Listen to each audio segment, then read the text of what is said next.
பாருங்கள் எப்படி இருக்குது பாருங்கள் இந்த மீன். அருமையான இந்த ஆடிக்கோலா, அதாவது இது ஆடி மாதங்களில் தான் கிடைக்கும். இந்த ஆடிக்கோலா எப்படி வறுக்கலாங்கிறத பார்க்கலாம் வாங்க. உறவுகளுக்கு வணக்கம். இன்றைக்கி நம்மளுடைய கேப்சிகம் சேனலில் நம்ம பார்க்க போகிற சமையல் வந்து கோலா மீன் வறுவல். இந்த கோலா மீன் வந்து ரொம்ப ரொம்ப சிறப்பானது. இந்த கோலா மீன் வறுவல் எப்படி செய்யலாங்கிறத பார்க்கலாம் வாங்க. அதுக்கு முன்னாடி புதுசாக நம்ம சேனலை பார்க்குறவங்க சப்ஸ்கிரைப் பண்ணுங்கள், லைக் பண்ணுங்கள், ஷேர் பண்ணுங்கள். ஹைப் ஆப்ஷன் இருக்குது, அதை கொடுங்க. தொடர்ந்து எனக்கு ஆதரவு கொடுங்க. வாங்க இந்த கோலா மீன் வறுவல் எப்படி செய்யலாங்க பார்க்கலாம். தோசைகள் வச்சாச்சு. இந்த கோலா மீன் வறுவல் செய்கிறதுக்கு தேவையான பொருட்களை பார்த்துடலாம். இப்போ கோலா மீன் வறுவல் செய்ய தேவையான பொருட்கள் வந்து கோலா மீன் 7 கோலா மீன் எடுத்துருங்க. நீங்கள் எந்த மீன் வேணாலும் பயன்படுத்துங்க. தேங்காய் பால் 1/4 மூடி தேங்காய் பால் எடுத்துருக்கேன். இடித்த பூண்டு பல் 10, 2 ஸ்பூனு வீட்டு குழம்பு மிளகாய்த்தூள், தேவையான அளவுக்கு தேங்காய் எண்ணெய் பயன்படுத்துங்க, அப்போ தான் ரொம்ப சுவையாக இருக்கும். தேவையான அளவுக்கு உப்பு. மறுபடியும் இந்த பொருள்லாம் பார்த்துலாம். மீன், பூண்டு, தேங்காய் பால், உப்பு, குழம்பு மிளகாய்த்தூள், எண்ணெய். இப்போ நம்ம அதுக்கு மசாலா ரெடி பண்ணலாம். இந்த மிளகாய்த்தூளை அதில் கொட்டிக்கணும். நல்லா தேங்காய் பால் இருக்குல்ல, இதையும் இதில் நல்லா ஊற்றிக்க வேண்டியதான். பூண்டு,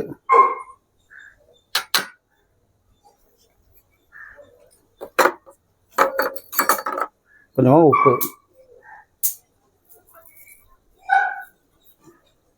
போட்டு நல்லா பிசைஞ்சு ஒரு 1/2 மணி நேரம் ஊற விட்டுருங்க. உங்களுக்கு கலர் பத்தலைன்னா நீங்கள் தனி மிளகாத்தூள் கொஞ்சம் போட்டுங்க. ஏன்னா கலராக, சில பேர் ரொம்ப கலராக சாப்பிடணும்னு ஆசைப்படுவாங்க. அதுமாதிரி உள்ளவங்க தனி மிளகாத்தூள் பயன்படுத்துங்க. நான் நல்லா எல்லா இடத்துலையும் இந்த மாதிரி பாருங்கள், நல்லா உள்ளெல்லாம் நல்லா தடவி விட்டுடணும். இதை அப்படியே 1/2 மணி நேரம் நல்லா ஊற விட்டுருங்க.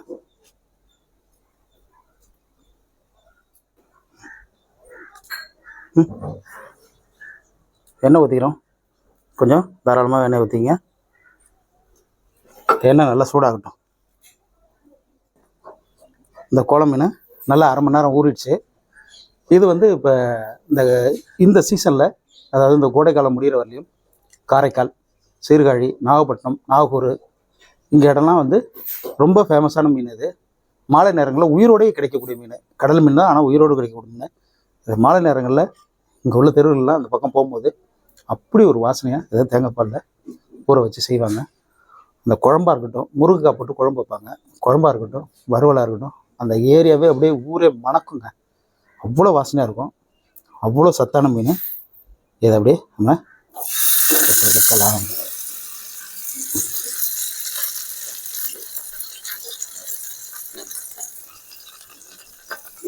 நல்லா இருக்கும்போது அப்படியே போட்டு பெரட்டி எடுத்துங்க. எடுத்துக்கிட்டு அது ரொம்ப ரொம்ப சுவையான மீனுங்க. சீசனில் மட்டும்தான் கிடைக்கக்கூடிய மீன். இதுக்கு அவ்வளோ மகிமை இருக்குது. அதாவது 100 ரூபாய்க்கு 10 மீன் கொடுப்பாங்க. சில டைமில் ரொம்ப கிராக்கியாக இருக்குனது 6 மீன் 7 மீன் தான் கொடுப்பாங்க. ஆனால் அவ்வளோ ருசியான மீனுங்க அது.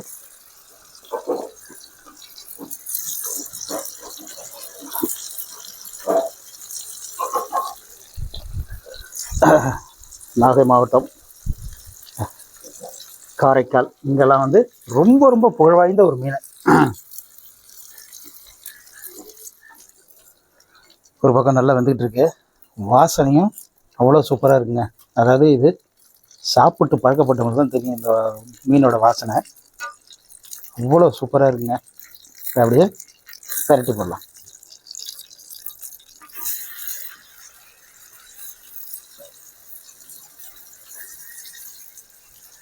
செம்ம வாசனைங்க. அப்படியே கொஞ்சம் கருவேப்பிலை இருந்தால் அதையும் போடுங்க, வேறு மாதிரி இருக்கும். இந்த மீனுக்கு இணை இந்த மீன் தாங்க. இந்த சீசனில் மட்டும்தான் கிடைக்கும். இது வந்து 2-3 விதமாக சாப்பிடுவாங்க.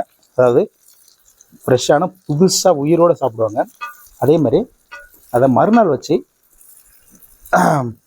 பழைய கோலான்னு சொல்லிட்டு அதை குழம்பு வச்சு சாப்பிடுவாங்க. அந்த குழம்புக்கு அப்படி ஒரு வாசனை இருக்குது. அதுவும் முருங்கைக்காய், மாங்காய், தேங்காய் அரைச்சி ஊற்றி ரொம்ப பிரமாதமாக செய்வாங்க.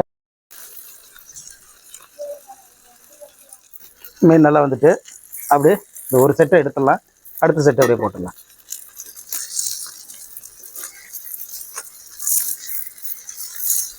இது வந்து அப்போல்லாம் வந்து ஆடி மாதத்துல தான் கிடைக்கும், அதனால இதுக்கு பேர் ஆடி குழம்பாங்க. இப்போ இந்த பெரிய போட்டுகள் யூஸ் பண்ணுறதுனால இது இந்த முன்னாடியே கிடைக்க ஆரம்பிச்சிருது, ஏதாவது இந்த சீசன்லேயே கிடைக்க ஆரம்பிச்சிருது. இப்போ அடுத்த செட்டு நம்ம எண்ணெய் ஊற்றி இந்த மீனை போட்டுக்கலாம்.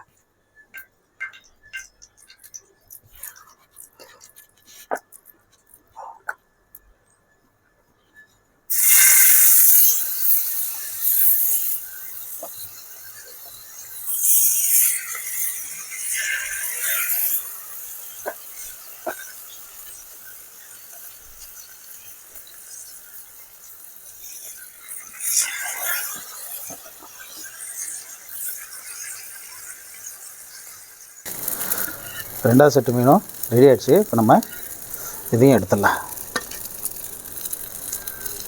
அதாவது அப்படி எல்லா பக்கமும் அப்படியே பரட்டி விட வேண்டியதான். பாருங்கள், அப்படி ஒரு பரட்டை, அப்படி ஒரு பரட்டை, அப்படி ஒரு பரட்டை, லேசாக ஒரு அழுத்தி. நிறைய பேருக்கு இந்த தோசைக்கல்லில் பொரிச்சு எடுக்க தெரியாது. இப்படி ஒரு அழுத்திங்கன்னா மீனை நல்லா உள்ள மசாலாலாம் இருந்தால் கூட சீக்கிரம் வெந்துடும். இதை அப்படி அழுத்துங்க, தோசை பட்டி வச்சு, அவ்வளோதான். அப்படியே எடுத்துட வேண்டியதான். அப்படியே மனசை மயக்குங்க. அதாவது மற்ற மீனுக்கும் இந்த மீனுக்கும் ஒரு தனி வாசனை இருக்குங்க. மாலை நேரங்களில் அப்படியே இந்த ஏரியாக்கள்லாம் இந்த கோலா மீன் வாசனை தான் அடிக்கும், செம்ம வாசனை இருக்குது. நான் வந்து இப்போ டயட்டில் இருக்கனால அது என்னால் சாப்பிட முடியல. சும்மா ஒரு சின்ன பீஸ் மட்டும் சாப்பிட்டு காட்டுறேன். வா, நான்லாம் இதுக்கு அடிமை. அதாவது 500 300 கூட வாங்குவாங்க அங்கெல்லாம். அதை வாங்கி கொஞ்சமாக சோறை வச்சுக்கிட்டு இந்த மீனை ஜாஸ்தியாக வச்சுக்கிட்டு இரவில் உட்காந்து இப்படி குடும்பம் உட்காந்து சாப்பிடும்போது அவ்வளோ சந்தோஷமாக இருக்கும், இவ்வளோ டேஸ்ட்டாக இருக்குங்க. அந்த மீனை சில பேர் சாப்பிட்ருக்க வாய்ப்பே இருக்காது. அந்த மாதிரி இந்த ஒரு சுவையான அந்த மீனை கிடைக்கும் பொழுது வாங்கி சாப்பிட்டு சந்தோஷமாக இருங்க. செம்ம மீனுங்க அது. சாப்பிட்ற வீடியோ, சமைக்கிற வீடியோ, நல்ல கண்டென்ட் உள்ள வீடியோ பார்க்கணுன்னா நம்ம கேப்சிங் சேனலை தொடர்ந்து பாருங்கள். சப்ஸ்கிரைப் பண்ணுங்கள், லைக் பண்ணுங்கள், ஷேர் பண்ணுங்கள். தொடர்ந்து எனக்கு ஆதரவு கொடுங்க. நீங்கள் கொடுக்குற ஆதரவில் தான் புதிய புதிய சமையலை நான் தொடர்ந்து போட்டுக்கிட்டு இருக்கேன். உங்களுடைய ஆதரவு இல்லாமல் நம்ம சேனல் கிடையவே கிடையாது. உங்களுடைய ஆதரவில் தான் தொடர்ந்து புதிய புதிய சமையலை நான் கொடுத்துக்கிட்டே இருக்கிறேன். அதனால் எனக்கு தொடர்ந்து ஆதரவு கொடுங்க. உங்களுடைய ஆதரவு என்னன்னைக்கு எனக்கு வேணும். நன்றி உறவுகளே.